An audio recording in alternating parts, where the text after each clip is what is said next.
Hello everyone and आप लोगों सभी लोगों का स्वागत है आज की इस वीडियो में जो हम लोग कर रहे हैं most important PYQ plus MCQ जो हमारे यूजीसी नेट जेआरएफ पीवीपीसीएस का GDC GIC exam TGD PG assistant professor का जो एग्जाम होने वाली यूपी में है या नेट जेआरएफ की तैयारी आप कर रहे हैं और स्टेट का एग्जाम। तो आप सभी के लिए ये क्वेश्चंस महत्वपूर्ण होंगे क्योंकि ये ऑल एग्जाम का क्वेश्चन का निचोड़ होगा। जहाँ जहाँ एग्जाम पूछे गए हैं उसको हम लोगों ने एक्सप्लेनेशन के साथ डिटेल के साथ मतलब समझेंगे उस क्वेश्चन को कि आपका क्वेश्चन कह रहा है, आपको कैसे डील करना है आगे क्वेश्चंस को। तो इस सीरीज़ में हम लोग स्टार्ट कर रहे हैं, तो आप लोगों का एक कमेंट सेक्शन बताइएगा कि सीरीज़ कैसी लग रही है। क्वेश्चन आपके सामने होंगे, आप आंसर भी अपने एक रफ पेपर में दे सकते हैं या फिर आप कमेंट सेक्शन में भी दे सकते हैं। स्टार्ट करते हैं हम लोग। अगर आप पहली बार चैनल पे विजिट कर रहे हैं तो सब्सक्राइब कर लें जिससे आपको नोटिफिकेशन वगैरह और इसी तरीके से वीडियोस आपको मिलती रहें पॉलिटिकल साइंस से रिलेटेड। इसके साथ में हम लोग टेलीग्राम चैनल पे आपको क्विज़ वगैरह कराते हैं और पीडीएफ्स जो हमारी वीडियोस की होती हैं वो आपको वहीं अवेलेबल हो जाती हैं। तो आप टेलीग्राम पे आप पॉलिटिकल मंत्रा ज्वाइन कर सकते हैं या कमेंट सेक्शन से भी आप इसको ज्वाइन कर सकते हैं, वहाँ आपको लिंक मिल जाएगा। स्टार्ट करते हैं पहले क्वेश्चन के साथ में। आपके सामने क्वेश्चन होगा, बाइलिंगुअल होगा और उसकी एक्सप्लेनेशन आपको मिलेगी। थोड़ा आप वेट करिए पॉज करके, तो आप पता चलेगा आपको आंसर आ रहा है कि नहीं आ रहा है। क्वेश्चन आप खुद भी सॉल्व करने का प्रयास करें। और मेरा क्वेश्चन कराने का यहाँ तात्पर्य ये है कि आपको वो क्वेश्चन डील करना आना चाहिए और कैसे कैसे क्वेश्चन बन सकते हैं अदर एग्जाम्स के, वो भी आपको इस वीडियोस में मिलेंगे। जैसे अभी इसी 2025 में एग्ज़ाम हुआ था बिहार स्टेट के, मैंने उसके कुछ क्वेश्चन लिए, बहुत बढ़िया क्वेश्चन थे। हो सकता है आपके किसी एग्जाम में टकरा जाए क्योंकि क्वेश्चन का कॉन्सेप्ट देखिए, मैकियावेली हो चाहे हॉब्स हो रूसो हो या कोई भी थिंकर हो या फिर कोई भी थॉट्स हो या फिर थ्योरीज लिबरलिज्म हो या कोई भी एक्सवाइजेड आप डालें, उसका कोई चेंज एसेंस नहीं चेंज होगा। ये हो सकता है difficult level, medium, moderate level हो सकता है। तो मैंने क्वेश्चन लिया आपके सामने, the term state was first use by following thinker, यानी राज्य शब्द का प्रयोग सबसे पहले निम्नलिखित किस विचारक ने किया था, ये आपसे पूछा जा रहा है। मैकियावेली, मार्क्स, मैकाइवर और आपके मैकफर्सन। तो अगर आप देखेंगे तो इसका जो आंसर होगा वो आपका होगा मैकियावेली, ठीक है। पर अगर अदर बात करें तो मार्क्स क्या देते हैं, हैव्स और हैव नॉट का कॉन्सेप्ट, मतलब कि बुर्जुआ क्लास इस प्रकार से बताते हैं कि मजदूर एक हो जाओ, दास कैपिटल उनकी बुक है, आप इस तरीके से कॉन्सेप्ट याद कर सकते हैं। उसके साथ में क्या चाहते हैं, ये उससे स्टेट होना ही नहीं चाहिए। ये किसके द्वारा बनाया गया, पूंजीपतियों द्वारा एक बनाया गया स्टेट एक्सप्लोइटेशन का एक तरीका है लोगों को। उसके साथ में हम लोग मैकाइवर की बात करते हैं तो वो राज्य की परिभाषाएं देते हैं, ठीक है। उसके साथ मैकफर्सन को अगर हम जब देखते हैं तो मैकफर्सन देते हैं क्या, एक प्रकार से लिबर्टेरियन पर्सपेक्टिव देते हैं, यानी उदार समतावाद की टाइप देते हैं। और इसके साथ में वो एक बुक भी लिखते हैं हॉब्स टू लॉक वाली, इंडिविजुअलिज्म पजेसिव इंडिविजुअलिज्म कोड भी देते हैं जो एग्जाम में पूछा जाता है बहुत बार। इंडिविजुअलिज्म, ठीक है। मुझे क्रिटिक करते हैं हॉब्स और लॉक का क्योंकि उन्होंने ज़्यादा एक एक्सट्रीम लेकर गए हैं व्यक्तिवाद को, ठीक है। तो आपका इसका आंसर होगा मैकियावेली। तो जो इटली का पुनर्जागरण के राजनीतिक दार्शनिक निकोलो मैकियावेली का जो राज्य की आधुनिक परिभाषा का श्रेय दिया जाता है क्योंकि वो आधुनिक विचारों में माने जाते हैं कि प्रथम उन्होंने डिस्टिंग करने का प्रयास किया है जो अन्य विचारकों ने नहीं किया है, ठीक है। उनकी जो बुक का नाम याद रख सकते हैं, द प्रिंस, आप अच्छे से याद करिए क्योंकि एग्जाम में ये भी पूछी गई। तो 1513 में लिखी गई और 1532 में प्रकाशित हुई, ठीक है, ये भी याद रखिएगा। उसके साथ में उन्होंने पुस्तक के बिल्कुल शुरुआती वाक्य नहीं, जब पहले लिखा, लो स्टेटो शब्द का प्रयोग किया है।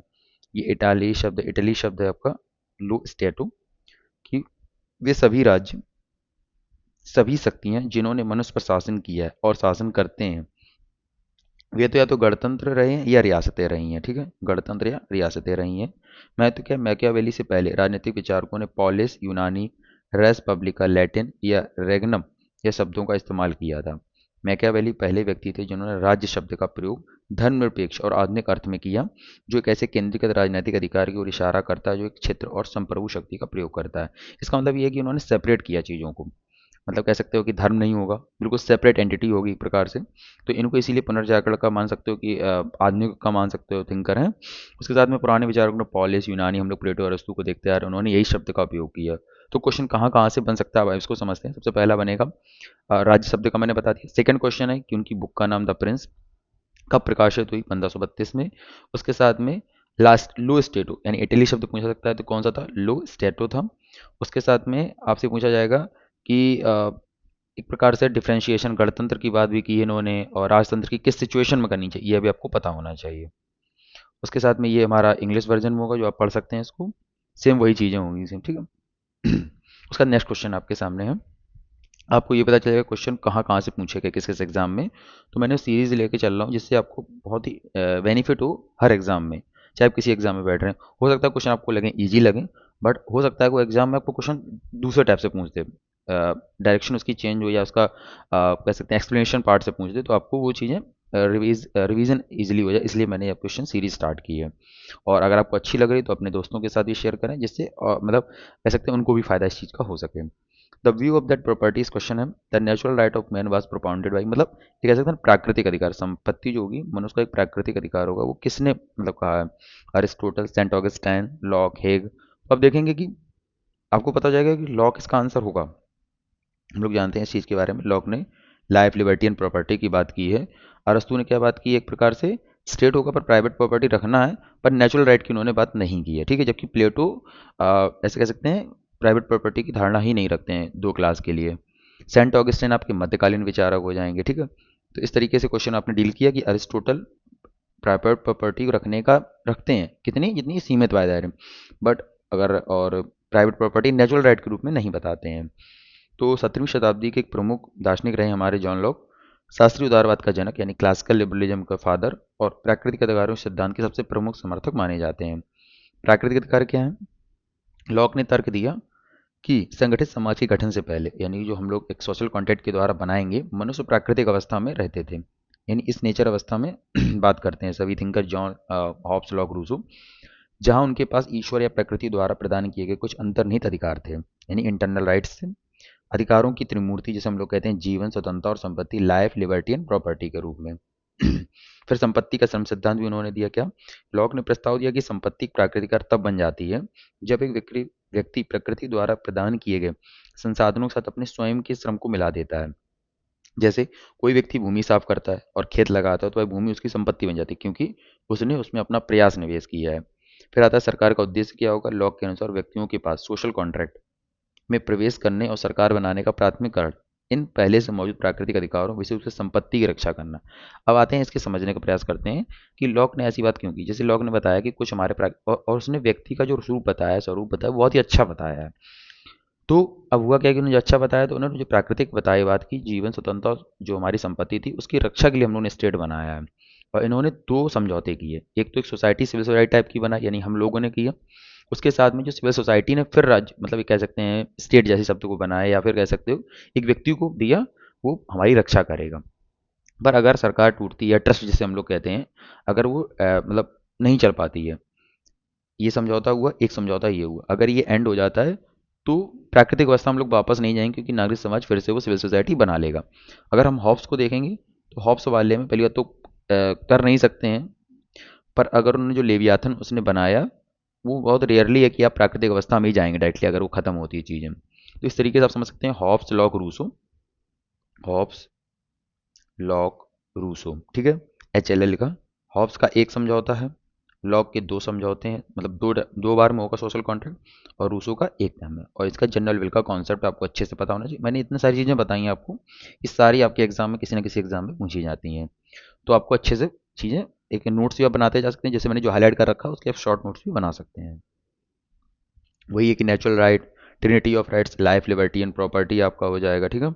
उसके साथ में लेबर वाला कॉन्सेप्ट दिया कि आपने श्रम अपना मिलाया उसमें, और पर्पस क्या होगा गवर्नमेंट का? आपकी रक्षा करना संपत्ति की।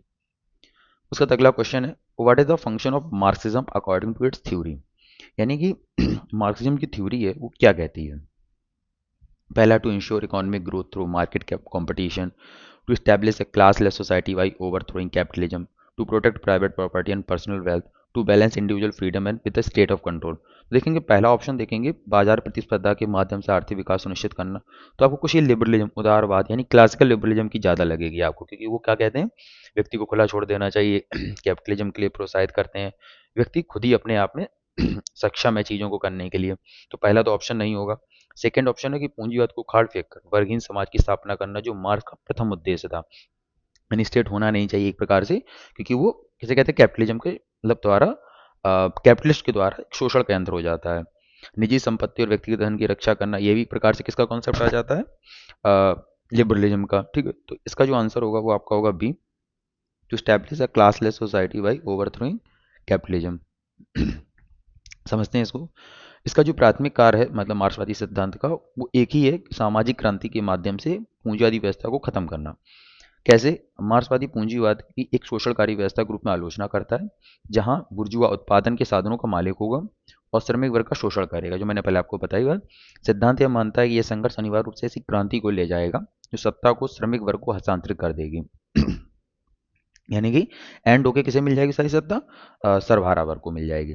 फिर वर्गहीन समाज की स्थापना कैसे होगी? मार्क्सवाद का अंतिम उद्देश्य एक वर्गहीन और राज्यहीन समाज। यही क्वेश्चन आपसे पूछा जाता है एग्जाम में कि किस सिद्धांत के द्वारा वर्गहीन राज्यहीन समाज, या फिर किस थ्योरेटिकल या किस पैराडाइम से संबंधित होगा, साम्यवाद होगा वो, का निर्माण करना। इस चरण में उत्पादन के साधनों के निजी स्वामित्व को सामूहिक या सार्वजनिक स्वामित्व द्वारा प्रतिस्थापित कर दिया जाता है। इसमें एक वर्ग द्वारा दूसरे वर्ग का शोषण समाप्त हो जाएगा। डेफिनेटली सिस्टम ये है कि जैसे एग्जाम्पल में कि कोई है ही नहीं सकता, यानी सबके लिए समान चीज़ें बटी हुई, जो जैसा वर्क करे, जैसे कहते हैं ना, जो जिसका जैसा कार्य, जिसकी जैसी मतलब जरूरत उस हिसाब से मिलने लगेगा। और सबसे बड़ी की पॉइंट अगर आप कीवर्ड्स में याद रखना चाहें तो निजी संपत्ति के उन्मूलन की बात करता है आपका मार्क्सवाद का सिद्धांत। यानी उदारवाद के विपरीत मार्क्सवाद उत्पादन के साधनों जैसे कारखानों, खानों आदि में निजी संपत्ति के उन्मूलन की वकालत करता है, ताकि यह सुनिश्चित किया जा सके कि जो धन का वितरण हो रहा है वो लाभ की बजाय आवश्यकता के आधार पर हो। ठीक है, लाभ की बजाय किसी आवश्यकता जिसकी नीड होगी। तो कीवर्ड आपने क्या पकड़े? वर्गहीन राज्यहीन समाज, निजी संपत्ति का उन्मूलन। ठीक है, ये चीज़ आप इसे याद रख सकते हैं।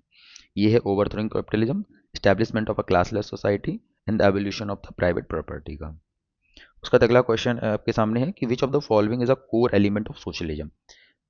देखिए हम लोगों ने पहले क्या पढ़ा, देखिए एक क्वेश्चन आपके सामने था मार्क्सिज्म का, एक कॉन्सेप्ट आपका क्लियर होगा, दूसरा आपका सोशलिज्म, यानी कि इसे कहते हैं समाजवाद। ठीक है, तो क्या है? Emphasize on private property and minimal state intervention, यानी प्राइवेट प्रॉपर्टी पर जोर देना और राज्य सरकार कम से कम दखल देना। प्रोडक्शन के साधनों पर सामूहिक या सरकारी मालिकाना हक या क्लास का टकराव, और आखिर में कम्युनिज्म की स्थापना। फ्री मार्केट और सरकार का सीमित दखल। देखिए अगर आप देखिए समझने का प्रयास करेंगे तो एक एक लाइन में आपको एक एक क्वेश्चन मिलेगा। प्राइवेट प्रॉपर्टी पर जोर और सरकार कम से कम दखल जिसे कहते हैं, तो ये किस पे आ जाएगा? क्लासिकल लिबरलिज्म पे। ठीक है, कम से कम हस्तक्षेप करेगा। ठीक है, उसका प्रोडक्शन के साधनों सामूहिक पे हो जाएगा आपका सोशलिज्म, यानी कि समाजवाद। ठीक है, उसका टकराव की बात करेगा तो कौन? अभी हम लोग जस्ट पिछला क्वेश्चन देख के आए तो इसे कहते हैं हम लोग मार्क्सवाद में। ठीक है, एक बार थिंकिंग है, पर ऐसा नहीं कह सकते कम्युनिज्म में मार्क्सवाद का ऐसा मानना है। सीमित दखल में भी उदारवाद आपका हो जाएगा। ठीक है, आपसे पूछा क्या गया है? कलेक्टिव और स्टेट ओनरशिप वाला। ठीक है, तो समाजवाद क्या कहता है? मुख्य रूप से आर्थिक और राजनीतिक प्रणाली है जो इस विचार पर आधारित है कि उत्पादन के जो साधन होंगे, जैसे कारखाने, भूमि, मशीनरी, संसाधन का स्वामित्व या विनिमय किसी निजी व्यक्ति के बजाय पूरे समाज के पास होना चाहिए। इसका मुख्य उद्देश्य असमानता को कम करना और धन का उचित वितरण शामिल होता है। इसमें जो पुराने थिंकर्स रहे, कार्ल मार्क्स, उन्होंने यूटोपियन समाजवादी कहा है, काल्पनिक मतलब वो रहे, उन्होंने ऐसा कोई रेवोल्यूशनरी काम नहीं किया, जबकि मार्क्स का कहना था कि एक प्रकार से रेवोल्यूशन होना चाहिए, यानी प्रैक्टिस की विचारधारा को वो मानते थे। ठीक है, इसमें से आपके दो कॉन्सेप्ट में देखिए, उदारवाद भी ऐसे ही पूछा सकता है कि एक लाइन में आपसे पूछ दे कॉन्सेप्ट में कि उदारवाद के क्या क्या कीवर्ड्स हैं। जैसे नेट जार में तो अभी दो तीन बार से पूछा जा रहा है कि उदारवाद बताइए, सोशलिज्म हो जाएगा, या जीआईसी जीडीसी के एग्जाम में ये आपसे कॉन्सेप्ट बेस्ड क्वेश्चन पूछेगा तो आप बता सकते हैं। ठीक है, ये मैंने इंग्लिश में इसका वर्जन दे दिया, तो आपसे पढ़ सकते हैं। उसका अगला क्वेश्चन है which theories in international politics emphasize the role of power and security, यानी अंतर्राष्ट्रीय राजनीति में कौन सा सिद्धांत शक्ति और सुरक्षा की भूमिका पर जोर देता है? उदारवाद, कंस्ट्रक्टिविज्म यानी रचनावाद जिसे हम लोग कहते हैं, रियलिज्म, या मार्क्सवाद की बात करते हैं। अब यहाँ बात कर रहा है पावर एंड सिक्योरिटी की। देखिए लिबरलिज्म क्या बात करता है? शांति की बात करता है। ठीक है, पहले तो आप इसे ऐसे याद कर लीजिए कि लिबरलिज्म जैसे उदारवाद की क्या होगी? शांति की बात होगी।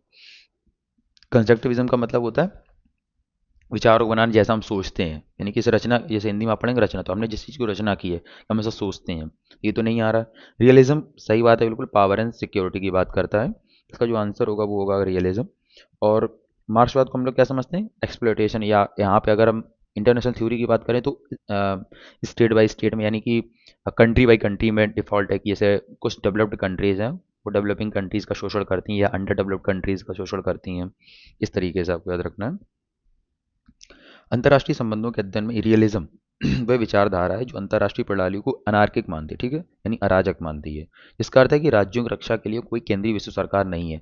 पर उदारवाद यहाँ मानता है कि एक विश्व सरकार हो सकती है, यानी कि इसे हम लोग यूएनओ को मान सकते हैं। ठीक है, तो इस प्रकार से आप इंडिफरेंस कर सकते हैं कि लिबरलिज्म मानता है, बट जो आपका यथार्थवाद है वो आपका नहीं मानता है कि कोई केंद्रीय विश्व स्तर की सरकार है। रूल ऑफ पावर क्या होगा यहाँ पे, यथार्थवादियों का तर्क रहा है क्योंकि जो प्रणाली है वो अराजक है, यानी सिस्टम हमारा पूरा अराजकता से भरा हुआ है, कोई सेंट्रल पावर है नहीं, तो राज्यों को जीवित रहने के लिए यानी स्टेट को और मतलब बने रहने के लिए स्वयं पर निर्भर रहना चाहिए, इसलिए शक्ति विशेष रूप से सैन्य और आर्थिक ताकत अंतर्राष्ट्रीय राजनीति की प्राथमिक मुद्रा हो जाती है, यानी कि पावर ही चाहिए आपको। जैसे हंस मार्गन को हम लोग पढ़ते हैं रियलिज्म में, ठीक है क्यों पढ़ते हैं, क्योंकि उन्होंने ऐसे कॉन्सेप्ट दिए कि मतलब हम लोग पावर टू पावर मैक्सिमाइजेशन करना चाहते हैं, यानी कि दूसरा व्यक्ति ना बढ़े हम बढ़ा लें, तो इस चीज़ को लेकर तो रियलिज्म की पूरी मतलब कह सकते हैं कि एक प्रकार से थ्योरी लागू होती है। सिक्योरिटी डायलेमा हमेशा रहता है, यानी कि यथार्थवाद इस बात पर जो क्या देता है कि प्रत्येक राज्य का प्राथमिक लक्ष्य अपनी सुरक्षा, जैसे मैंने आपको बताया, ये अक्सर एक सुरक्षा दुविधा सिक्योरिटी डायलेमा लेके जाता है, जहां एक राज्य द्वारा अपनी सुरक्षा बढ़ाने के प्रयास से दूसरे असुरक्षित महसूस करते हैं, just like India in other country यानी दूसरी कंट्री ने अगर वेपन बढ़ाए या अपनी नेबरिंग कंट्री में किसी को मान लीजिए आप, या एग्जाम्पल के रूप में, तो आप देखेंगे कि इंडिया लगेगा कि उसने हथियार बढ़ाए तो हम भी बढ़ाएंगे। मैं यहाँ पे एक एग्जांपल ले रहा हूँ, आप ऐसा नहीं समझिए कि इंडिया एग्रेसिव में आ जाता है, पर मैं बता रहा हूँ कि चीज़ों को लेकर कि एक व्यक्ति ने बढ़ाया हथियार, यानी आपके पड़ोसी ने हथियार को बढ़ाया, फिर आपने देखा कि उसके पास चीज़ें आ गई, जैसे चाकू थी उसके पास तो आप गन ले आए, तो अब देखा उसने चाकू, अब उसने देखा पड़ोसी ने तो कहा ले आप गन ले आए, तो ये क्या होगा, शक्ति को लेकर एक प्रकार से रेस चलने लगेगी कि आपके पास हथियार ए है, उसके पास बी था, अब उसने क्या किया, ए है आपके पास ज़्यादा अच्छा है तो वो B1 ले आया, मतलब थोड़ा एक्स्ट्रा ऑर्डिनरी ले आया, तो चीज़ों को लेकर पावर की होड़ मची रहती है, इसे कहते हैं हम लोग सिक्योरिटी डायलेमा, ये पता ही नहीं चल रहा है कि सिक्योरिटी एंड कब होगा इस चीज़ का, ठीक है। इसे प्रमुख विचारक कौन कौन से रहे, थ्यूसिडाइड सबसे पुराने में, द पेलिपोलिनेशियन वॉर उन्होंने लिखी, फिर निकोलो मैकियावेली को हम लोग पढ़ते हैं द प्रिंस के लिए, थॉमस हॉब्स को हम लोग पढ़ते हैं, ठीक है, जिन्होंने शक्ति की बात की, तो रियलिज्म ये मतलब यथार्थ थिंकर है, मतलब इन्होंने कोई आदर्शात्मक बात नहीं करते हैं, ठीक है। आधुनिक विद्वान जैसे हैंस मार्गन था, कैनेथ वॉल्टज आ जाते हैं, तो इनको आप अच्छे से याद कर सकते हैं। तो क्वेश्चन कहाँ से बनता है, सिक्योरिटी डायलेमा यानी कि आपके रियलिज्म से संबंधित है, शक्ति विशेषकर अंतर्राष्ट्रीय राजनीति में, तो आपका हो जाएगा रियलिज्म यथार्थवाद, विचारक पूछ सकता है आपसे थ्यूसिडाइड्स, निकोलो मैकियावेली, थॉमस हॉब्स, अन्य विचारक में हैंस मार्गन था और कैनेथ वॉल्टज रहेंगे। मैंने बता दिया role of power, security dilemma, की थिंकर्स आपको उसके साथ में in which field has Hannah Arendt gained special prominence पाई, यानी कि जो हम हन्ना आरेंट को पढ़ते हैं एक्शन वर्क के लिए, तो किस में पूछ रहे हैं कि मल्टीकल्चरलिज्म, मॉडर्निज्म, टोटलिटेरियनिज्म, बिहेवियरलिज्म, देखेंगे तो इसमें जो आप आंसर होगा वो आपका होगा टोटलिटेरियनिज्म, यानी ठीक है। और मल्टीकल्चरलिज्म हम लोग जानते हैं, विल्क मिल्का वगैरह को पढ़ते हैं हम लोग, भीकू पारे को पढ़ते हैं यहाँ पे, बिहेवियरलिज्म में डेविड ईस्टन, चार्ल्स मेरियम, ठीक है। तो हम लोग बहुत सारे कॉन्सेप्ट पढ़ते हैं, इसको हम लोग समझते हैं पहले। हन्ना अरेंट एक प्रकार से द ओरिजिन ऑफ टोटलिटेरियनिज्म उन्होंने बुक लिखी 1951 में, यह उनकी सबसे प्रसिद्ध पुस्तक रही, बुक से भी आपसे क्वेश्चन पूछे जाते हैं, याद रखिएगा, द ओरिजिन ऑफ टोटलिटेरियनिज्म। उनको कोई एक कैटेगरी में आप नहीं रख सकते हन्ना अरेंट को, क्योंकि वो, और एक प्रकार से आप याद रख सकते हैं पॉलिटिकल थ्योरी भी कह सकते हो आप, नॉर्मेटिक की तरफ वो थोड़ा डिपेंडेंट है, ठीक है। यह उनकी सबसे प्रसिद्ध पुस्तक है, इसमें उन्होंने नाजीवाद और स्टालिनवाद को गहराई से विश्लेषण किया है। उन्होंने समझाया कि कैसे ये शासन व्यवस्था पारंपरिक तानाशाही से अलग थी, क्योंकि ये केवल राजनीतिक सत्ता नहीं चाहती थी, बल्कि मानव जीवन के हर पहलू, विचार, व्यवहार, निजी जीवन पर पूर्ण नियंत्रण चाहती थी। और आधुनिकता की आलोचक हैं आपकी हन्ना अरेंट, और इन्होंने जर्मनी में थी, बट उसमें जब ये बढ़ने लगा तो ये अमेरिका चलेंगी, वहाँ इन्होंने अपनी सारी मतलब लिखी है बुक्स, मॉडर्निटी पे बहुत लगा, क्योंकि वो समर्थन नहीं बल्कि इसकी आलोचना थी, उनका मानना था कि पब्लिक शेयर का पतन हो रहा है, यानी कि जो हम लोग का जहाँ पे हम लोग मिलते हैं चीज़ें होती हैं उस चीज़ के बारे में। व्यवहारवाद का उन्होंने विरोध किया, हन्ना अरेंट ने व्यवहारवाद की आलोचना की, ये क्वेश्चन आपसे पूछा जाता है कि व्यवहारवाद की आलोचना करने में थिंकर्स कौन कौन से हैं, तो ये भी आपके उसमें इंक्लूडेड होंगे। व्यवहारवाद की आलोचना याद रखना, मॉडर्निटी की भी बहुत कुछ लिखा, द ह्यूमन कंडीशन आप बुक देखेंगे अगर, द ह्यूमन कंडीशन में एक बुक पूछी जाती है, द ह्यूमन कंडीशन किसकी, तो उन्होंने एक्शन को जो स्वतंत्र और अप्रत्याशित है, बिहेवियर जो अनुमानित के बीच अंतर करने लगे। उनका मानना था कि आधुनिक समाज सांख्यिकी यानी स्टैटिस्टिक्स के माध्यम से मनुष्य को केवल व्यवहार करने वाली प्राणियों में बदल रहा है, यानी कि व्यवहारवाद का क्या मतलब था, सिर्फ स्टैटिस्टिक्स की बात करना, यानी कि नंबरिंग की बात करना, जो आपके एक व्यक्ति को नहीं दर्शा सकता है, क्योंकि व्यक्ति तो चीज़ें बदलती रहती है ना, एरिया वाइज है, समय के हिसाब से, काल के हिसाब से, नंबर तो एक फिक्स हो सकता है, तो उन्होंने एक्शन को ज़्यादा वरीयता दी, ठीक है, लेबर वर्क एक्शन में, तो एक्शन को ध्यान रखना है आपका, पूछा जाता है। मॉडर्निटी के मतलब थोड़ा भी लिखा विरोध में, व्यवहारवाद की आलोचना इन्होंने की है, the origin of totalitarianism book लिखी है, ठीक है। ये आपके की पॉइंट्स हो गए सारे। अगला क्वेश्चन है मैकियावेली से ही, Machiavelli's opinion about human nature was, यानी मैकियावेली का कहना था इंसानी की फितरत क्या राय थी, human nature is bad, human nature is good, ना ही अच्छा है ना ही बुरा है, इनमें से कोई नहीं। तो इसमें जो आपका आंसर होगा वो ह्यूमन नेचर इज़ बैड के रूप में होगा, क्योंकि उसने क्या बताया, एक व्यक्ति अपने मतलब पिता की मृत्यु भूल सकता है, पर अपनी अगर जमीन है संपत्ति अगर उससे कोई छीन ले तो वो नहीं भूल सकता कभी भी। तो एक प्रकार से ये कैसा व्यू है, निगेटिव पर्सपेक्टिव है व्यक्ति के प्रति मैकियावेली का मानना था कि मनुष्य स्वभाव से स्वार्थी, लोभी और अवसरवादी होता है। कैसे? पेसिमिस्टिक व्यू रखा उन्होंने। ये हो सकता है कि पेसिमिस्टिक व्यू वाले कौन कौन से, हॉब्स भी इसी प्रकार देखता है, पर उसकी थोड़ी अलग तरीके से बताने का तरीका है, और मैकियावेली थोड़ा सा अलग है। तो मैकियावेली को मानव स्वभाव के प्रति अपने यथार्थवादी और निंदक यानी क्लिनिकल दृष्टिकोण के लिए जाना जाता है। प्रिंस में उन्होंने विचार लिखे हैं अध्याय 17 में कि सामान्य तौर पर पुरुषों के बारे में कहा जा सकता है कि वे अनग्रेटफुल, चंचल यानी फिकल, झूठे, कायर और लालची होते हैं। मतलब एक प्रकार से वो किसी का मतलब वो नहीं मानते हैं कि आपने मेरे लिए बहुत कुछ किया है। चंचल होते, झूठे भी होते हैं और कायर भी होते हैं, लालची होते हैं। तो इसलिए वो हम लोग जानते हैं कि राजा को कैसा बनाना चाहिए, कॉन्सेप्ट लोमड़ी का, और मतलब एक प्रकार से लायन एंड फॉक्स का कॉन्सेप्ट अपनाना चाहिए एक राजा को। तो क्योंकि व्यक्ति का तो पता नहीं चल रहा है, आप राज्य में सबको साथ कर रहे हैं, इसीलिए हम लोग जानते हैं कि विचारक मैकियावेली को हम लोग आधुनिक युग में इसलिए पढ़ते हैं। उन्होंने अलग करने का प्रयास किया है नैतिकता को राजनीति से। शासक को सलाह क्या देते हैं? उनका मानना था कि एक शासक को अपनी सत्ता बनाए रखने के लिए मानकर चलना चाहिए कि मनुष्य बुरे हैं, जैसे मैंने आपको बताया, और जब भी उन्हें मौका मिलेगा वे अपने दुष्ट स्वभाव का प्रदर्शन करेंगे। उन्होंने कहा कि प्यार किए जाने से बेहतर है कि लोग आपसे डरें, यानी प्यार से ज़्यादा आपको क्या होना, लोग आपसे डरें। It is better to be feared than loved, क्योंकि प्यार को लोग अपने स्वार्थ के लिए तोड़ देते हैं, लेकिन डर सजा के वैसे बना रहता है। तो यानी उसका मतलब कहने का है कि डर भी आप बना के रखें। ठीक है, इस क्वेश्चन से आपको ये समझ में आ गया कि मैकियावेली से क्वेश्चन कैसे कैसे बन सकते हैं। अगला क्वेश्चन है, the all India women conference was start in 1927। देखिए मैं पहले आपको बता दूं, ये क्वेश्चन पूछा गया था कि ऑल इंडिया वुमेन कॉन्फ्रेंस कब मतलब स्टार्टेड हुई, तो आपसे डेट पूछ सकता है। तो आप दो चीज़ें तो अच्छे से याद कर लीजिए कि 1927 में AIWC याद कर लीजिए, ये क्वेश्चन आपसे पूछा जाता है, और यूजी नेट में तो पूछा गया, अदर एग्जाम में भी डेट पूछी गई है। अब इस क्वेश्चन का पढ़ते हैं कि इसमें पूछा किस लिए शुरू किया गया था। महिलाओं की शिक्षा को बढ़ावा देना, लेजिस्लेचर में महिलाओं की हिस्सेदारी बढ़ाना, या महिलाओं के रोजगार को बढ़ाना, या महिलाओं के वोटिंग अधिकार के लिए कैंपेन चलाना। इसका जो आंसर होगा वो आपका होगा प्रमोट वुमेन एजुकेशन। ठीक है, महिलाओं की शिक्षा बढ़ावा देना। आइए देखते हैं कैसे। ऑल इंडिया वुमेन कॉन्फ्रेंस की शुरुआत हुई थी शिक्षक सुधार से। जैसे कि इनकी स्थापना हम लोग जानेंगे 1927 में मार्गरेट कजिन्स द्वारा पुणे में की गई थी। प्राथमिक उद्देश्य था इसका महिला शिक्षा को बढ़ावा देना, और उसमें धीरे धीरे चीज़ें आपने देखा होगा कि महिला आंदोलन बहुत ही मतलब उग्र नहीं थे, क्योंकि हम लोग जानते हैं फर्स्ट वेव करीबन चल रही थी, सेकेंड वेव तो बहुत बाद में आई, पर इंडिया में किस लेवल पर चल रही थी, लोकल्स के द्वारा। ठीक है, तो मार्गरेट कजिन्स ने चलाया। शिक्षा का पहले था कि शिक्षा तो पहले पढ़े, मतलब पढ़ना जरूरी है ना मेनली तो, और बाद का विस्तार क्या हो शिक्षा से थे, लेकिन बाद में अपने दायरे को विस्तृत भी किया, जैसे बाल विवाह निरोधक अधिनियम आया, शारदा अधिनियम जैसे हम लोग जानते हैं, महिलाओं की संपत्ति अधिकार विधेयक आए, तलाक जैसे अन्य सामाजिक कानूनी मुद्दों को उठाया गया इसी के जरिए। इस क्वेश्चन समझने वाली क्या बात थी, कौन कौन से क्वेश्चन दोबारा बन सकते हैं?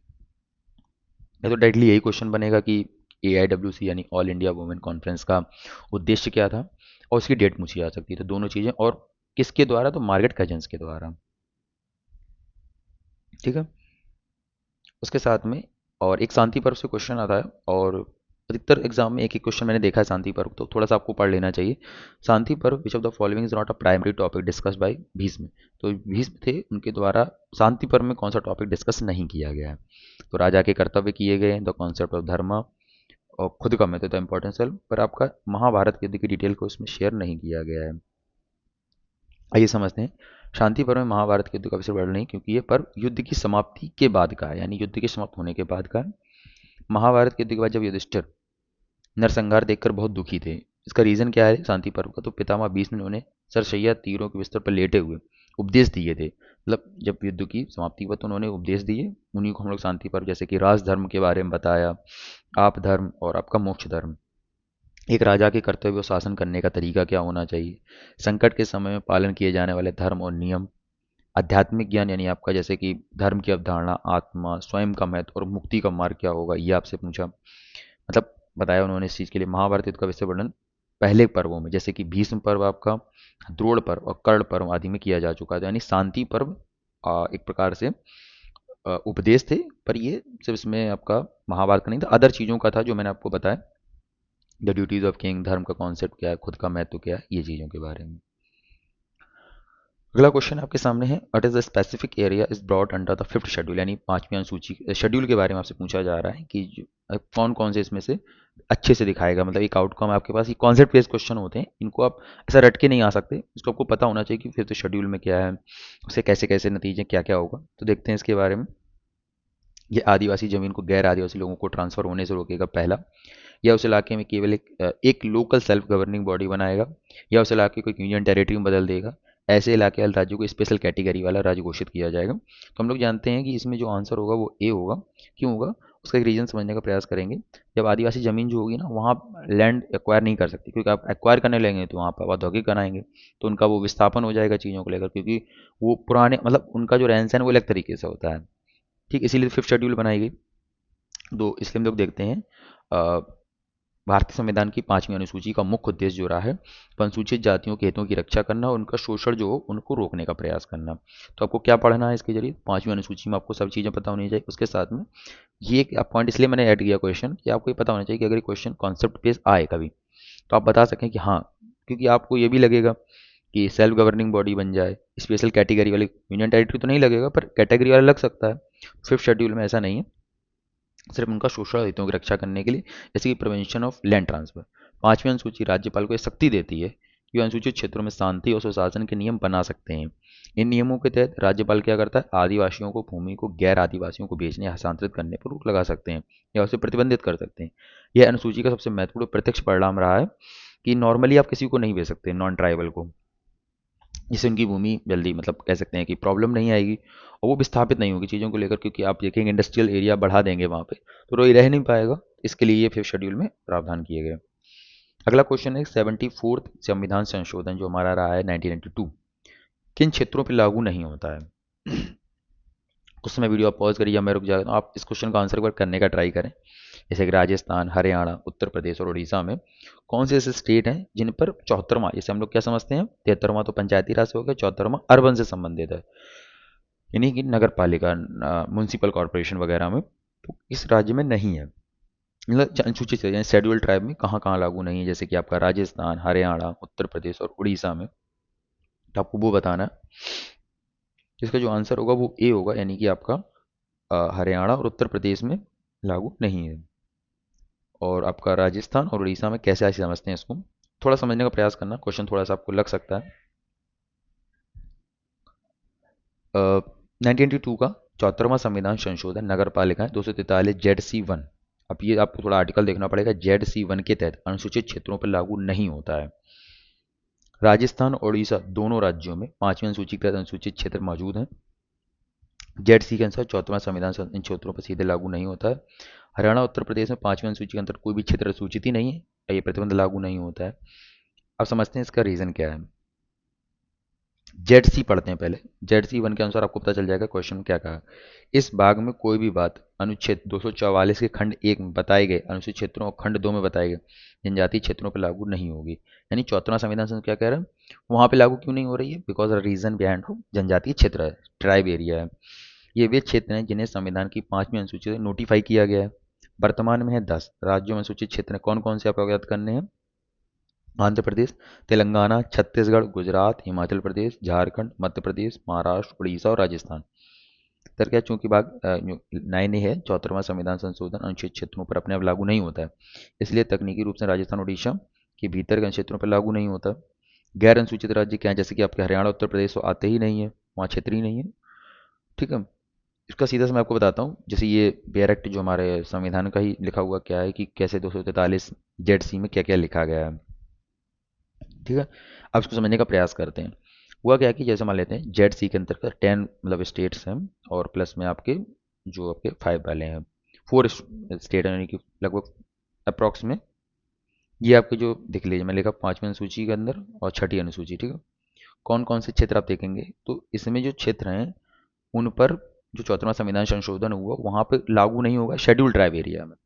और जहाँ पे शेड्यूल ट्राइब है नहीं, जैसे यूपी में शेड्यूल ट्राइब है ही नहीं, मतलब शेड्यूल ट्राइब का मतलब उसको रखा ही नहीं गया उस रेंज में, तो वहाँ तो नियम लागू करने का कोई सवाल ही पैदा नहीं उठता है, 74 वहाँ लगेगा ही लगेगा।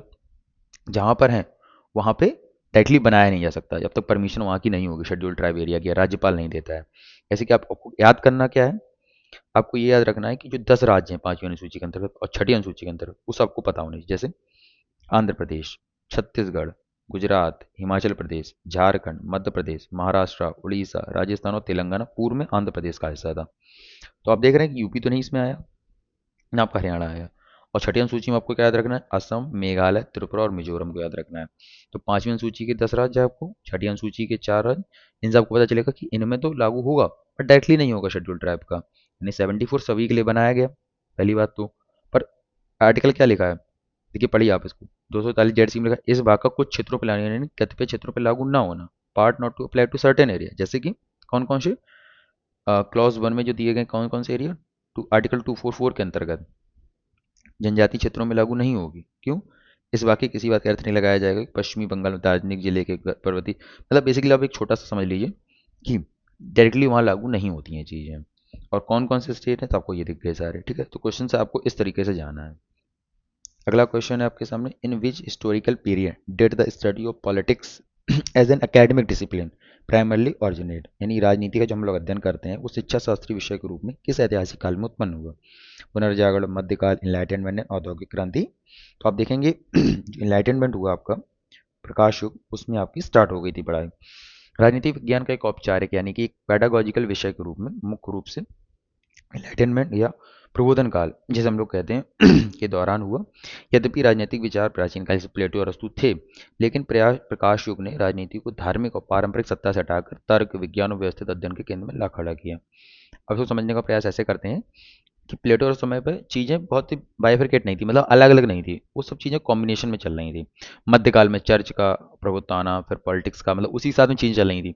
बट हम लोग जब देखते हैं प्रकाश युग आता है, जैसे एनलाइटनमेंट एरिया बढ़ता है, तो धीरे धीरे चीज़ें कह सकते हैं अलग अलग थी, यानी कि जैसे तर्क, विज्ञान, व्यवस्थित अध्ययन के रूप में उस चीज़ को अध्ययन करने लगे, ठीक है। ये आपको ध्यान रखना है। जैसे जॉन लॉक, मॉन्टेस्क्यू, रूसो जैसे विचारकों ने सोशल कॉन्ट्रैक्ट का सिद्धांत देने लगे। राजनीति को दैवीय अधिकार पर, जैसे हम लोग कहते हैं डिवाइन थ्योरी आती थी, हम लोग पढ़ते हैं जैसे तो उससे हटकर थोड़ा सा अलग विचार दिए। इंस्टीट्यूशनलाइजेशन किया, यानी राज्य और शासन के अध्ययन को व्यवस्थित रूप दिया जाने लगा। विश्वविद्यालयों में पाठ्यक्रम के रूप में शामिल करने का मार्ग प्रशस्त हुआ। पहले तो ऐसा कोई बुक्स नहीं थी, ऐसा कोई सब्जेक्ट डिसिप्लिन नहीं था, तो चीज़ें धीरे धीरे यहाँ से स्टार्ट होती हैं। और वैज्ञानिक पद्धति यानी प्रकाश युग ने मानव व्यवहार और सामाजिक संरचनाओं पर वैज्ञानिक पद्धति भी लागू की, जो आधुनिक सामाजिक विज्ञानों का आधार बनती है। तो अगर इसको एक लाइन समझना चाहें तो पहले का जो था युग, या मतलब कह सकते हैं ओल्ड एंड द मिडाइवल युग, अलग अलग चीज़ें नहीं थी, सारी एक कह सकते हैं मिक्स कॉम्बर में थी। बट आपका जैसे ही विज्ञान का उदय हुआ, तर्क आने लगा, व्यवस्थित अध्ययन होने लगा, तो एक प्रकार से उसने तर्क विवेक बढ़ने लगा, चीज़ों को अलग अलग किया, दैवीय अधिकार से अलग कर दिया। तो पढ़ने का मतलब बुक्स भी इंस्टीट्यूशनलाइजेशन हो गया, मतलब हम लोग पढ़ने लगे उस विषय को लेकर। साइंस एक सिस्टमेटिक, क्या सिस्टमेटिक प्रोसेस से चीज़ें होने लगी, तो वो चीज़ एक प्रकाश युग के बाद आती है, ठीक है। ये इंग्लिश वर्जन हो गया, regional logic, institutionalization and the scientific method. अगला क्वेश्चन है कि भारतीय संविधान में कितने प्रकार के संशोधनों का प्रावधान है? 1, 2, 3 एंड 4। आपको क्वेश्चन आंसर बताना चाहिए जिससे आपको भी पता चले कितने हैं, 1 है, 2 है, 3 है। तो 3 होंगे। आइए समझते हैं कैसे। संसद के साधारण बहुमत द्वारा, संसद के विशेष बहुमत द्वारा और विशेष बहुमत प्लस राज्यों का समर्थन, अनुसमर्थन। देखिए संसद के साधारण बहुमत द्वारा कौन कौन से होते हैं, पहले ये देखते हैं। ये भी संशोधन है जो 368 के दायरे से बाहर आते हैं। उदाहरण के लिए नए राज्यों का प्रवेश या स्थापना, या मौजूदा राज्यों के नाम और सीमाओं में परिवर्तन करना। जैसे हम लोग जानते हैं आर्टिकल 2, 3 इनमें क्या कहता है कि राज्य को हम लोग नया बना सकते हैं, छोटा करके आधा कर सकते हैं, मतलब एक राज्य को कई तरीके से डिवाइड किया। तो ये एक प्रकार से संशोधन तो नहीं करते हैं, इसमें लोग राष्ट्र की पूर्वानुमति लेकर कर सकते हैं। ये 368 के अंतर्गत नहीं है, पर संशोधन का तरीका है एक। सेकंड है संसद के विशेष बहुमत द्वारा, कैसे 368 के तहत होता है। इनके लिए प्रत्येक सदन की कुल सदस्यता के बहुमत यानी कि 50% प्लस अधिक और उपस्थित मतदान करने वाले सदस्यों के 2/3 बहुमत की आवश्यकता होगी। इसमें कौन कौन से अधिकार आते हैं जिनमें चेंज करने की जरूरत पड़ती है? तो मौलिक अधिकार, डीपीएसपी, जैसे विषय आते हैं। तो हुआ क्या कि प्रत्येक सदन की कुल सदस्यता के बहुमत यानी टोटल प्रत्येक सदन है, फॉर एग्जाम्पल लोकसभा राज्यसभा कोई ले लीजिए, 50% से अधिक होने चाहिए। और उपस्थित हैं और मतदान करने वाले सदस्यों का 2/3 बहुमत, ठीक है। 2/3 बहुमत चाहिए तो आपका कौन कंप्लीट हो जाएगा? मौलिक अधिकार, राज्य के नीति तत्व। बट आप विशेष बहुमत प्लस आधे राज्य, मतलब कह सकते हैं राज्यों का अनुसमर्थन कैसा? 368 के तहत आता है संघीय राज्यों को प्रभावित करने वाले प्रावधानों, जैसे कि आपका राष्ट्रपति का चुनाव बदलेगा, सर्वोच्च न्यायालय शक्तियों में परिवर्तन होगा। तो क्या क्या होगा हम लोग देखेंगे कि विशेष बहुमत के साथ साथ कम से कम आधे राज्यों की विधानमंडल की सहमति भी आवश्यक होती है, तभी आप उसको पारित कर सकते हैं। तो आपने देखा कि तीन है, तीन में अलग अलग तरीके हैं कि संसद के साधारण बहुमत द्वारा हमने समझ लिया राज्य का फॉर्मेशन होता है, संसद के विशेष बहुमत सिर्फ चाहिए तो आपका मौलिक अधिकार हो गया, डीपीएस भी हो गए, विशेष बहुमत प्लस राज्य का अनुसमर्थन, जहाँ राज्य का भी होगा, जैसे राष्ट्रपति के चुनाव में राज्य रहता है तो वहाँ जरूरत पड़ेगी आपको। सर्वोच्च न्यायालय तो पूरे मतलब अपडेट वगैरह सारी चीज़ें देखता है, राज्यों के भी देखता है, तो उसके लिए भी जरूरत पड़ेगी। ठीक है, simple majority, special majority and फिर स्पेशल मेजोरिटी विद स्टेट के साथ में। ठीक है, अगला क्वेश्चन है when comparing different government at various level with in the same country what type of comparison in comparative politics is this, यानी कि जब एक ही देश के अंदर अलग अलग लेवल पर अलग अलग सरकारों की तुलना की जाती है तो तुलनात्मक राजनीति में किस तरह की तुलना है, यानी एक ही देश जैसे इंडिया, वहाँ पर अलग अलग लेवल की जा रही है, इसे हम लोग किस तरह की तुलना कहेंगे, vertical, horizontal, both vertical and horizontal, या आपको कहेंगे हम लोग नन ऑफ द अबव। तो हम लोग कह सकते हैं इसमें हम लोग ए कहेंगे, क्योंकि वर्टिकल में क्या होगा, हॉरिजॉन्टल क्या होता है पहले ये समझने का प्रयास करते हैं। जैसे ये यानी हमने यहाँ इंडिया कर लिया, यूएसए कर लिया और चाइना कर लिया, इस तरीके से स्टडी कर रहे हैं। बट हम क्या कह रहे हैं, यहाँ पे इंडिया है, इंडिया के अंदर ये सारे लेवल्स हैं, उसमें हम लोग स्टडी कर रहे हैं चीज़ों को लेकर। ठीक है, तो वर्टिकल स्टडी हो जाएगी। मुख्य रूप से बांटा किसे, हॉरिजॉन्टल हम लोग दो प्रकार से स्टडी कर सकते हैं कंपैरेटिव पॉलिटिक्स में, हॉरिजॉन्टल और वर्टिकल। वर्टिकल कंपैरिजन में एक ही देश के भीतर बहुत सारे स्तरों में करना, जैसे केंद्र सरकार बनाम राज्य सरकार बनाम स्थानीय निकाय, जैसे भारत की बात करते हैं, यानी central government, state government and Panchayati Raj में हो जाएगी। राजनीतिक संस्थाओं या सरकारों की तुलना करना शामिल है, या उसी देश के भीतर राज्य की तुलना और अन्य गैर राज्य संघों के करने का भी एक प्रकार समझिए। इस लाइन को आप अच्छे से याद कर लीजिए, बस आपका काम हो जाएगा वर्टिकल में। हॉरिजॉन्टल में क्या होगा, विभिन्न देशों के बीच, जैसे कि भारत की केंद्र सरकार और अमेरिका की केंद्र सरकार से तुलना करना, इसे हम लोग कहेंगे हॉरिजॉन्टल, यानी समान लेवल पे पैरामीटर लगा के हम लोग करेंगे। ठीक है, वर्टिकल एंड हॉरिजॉन्टल हो जाएगी। अब मैंने इंग्लिश वर्जन भी दे रखा, बट मैं हिंदी बता देता हूँ, तो जैसे इंग्लिश का भी आएगा, पहले तो इंग्लिश को बता देंगे, हिंदी आपको मिल जाएगा। इसकी पीडीएफ आपको टेलीग्राम पे मिल जाएगी, तो आप वहाँ जाके इसको देख सकते हैं अगर आपको नोट्स बनाने हैं इससे रिलेटेड। तो तुलना का प्रकार क्या, वर्टिकल, हॉरिजॉन्टल, मैंने एक लाइन में आपको बता दिया। एक ही देश के अंदर करेंगे तो केंद्र सरकार और पंचायत की तुलना कर लें जैसे, हॉरिजॉन्टल करेंगे तो क्रॉस नेशनल, यानी भारत और ब्रिटेन की संसद की अगर आप तुलना करना चाहेंगे तो आपका हो जाएगा हॉरिजॉन्टल। अब मैंने क्वेश्चन क्यों करा, आप पहले ये समझिए। इन क्वेश्चन के जरिए आपको ये पता चलेगा कि क्वेश्चन की डायमेंशंस क्या क्या हैं। अलग अलग एग्जाम में अलग अलग टाइप के क्वेश्चन होते हैं, बट आपका क्वेश्चन शायद आप किसी भी एग्जाम की तैयारी कर रहे हैं तो आपके लिए मैंने प्रैक्टिस सेट तैयार कर दिया कि आप किसी भी एग्जाम से आ रहे हो तो आपको ये फ़ायदा करे। बाइफिकेशन कर देता, मैं यूजी नेट का अलग बनाता, पीसीएस का मतलब यूपी से जीडीसी जेआईसी टीजीटी अलग, तो क्वेश्चन तो सारे वही हैं। पॉलिटिकल साइंस में कोई ऐसा तो आएगा नहीं कि नहीं मैकियावेली ने स्टेट का कॉन्सेप्ट नहीं दिया, अच्छा व्यक्ति बताने लगा, तो वो तो बदलने वाला नहीं। तो आप क्वेश्चन करिए, आप स्कोर बताइए आपके कितने सही हुए इसमें से, और आपको मिलते हैं नेक्स्ट वीडियो में। और अगर आप टेलीग्राम पे नहीं ज्वाइन है तो टेलीग्राम ज्वाइन कर लीजिए, हम लोग क्विजेज पीडीएफ सारी अवेलेबल वहीं हो जाएंगी आपकी, और आपको बेनिफिट ही होगा इस टेलीग्राम में आने के बाद। उसके साथ में आप अगर चैनल पर पहली बार है तो सब्सक्राइब कर लें, जिससे आपको वीडियोस टाइम टू टाइम मिलती रहे, और हो सकता है जल्दी आपको वीडियो हर 2 दिन 3 दिन के अंतराल में आपको वीडियोस मिलती रहेंगी। धन्यवाद, और मिलते हैं आपको नेक्स्ट वीडियो में। अपनी आप तैयारी जारी रखें, और एग्ज़ाम नज़दीकी है तो आपको good luck for the exam. ठीक है।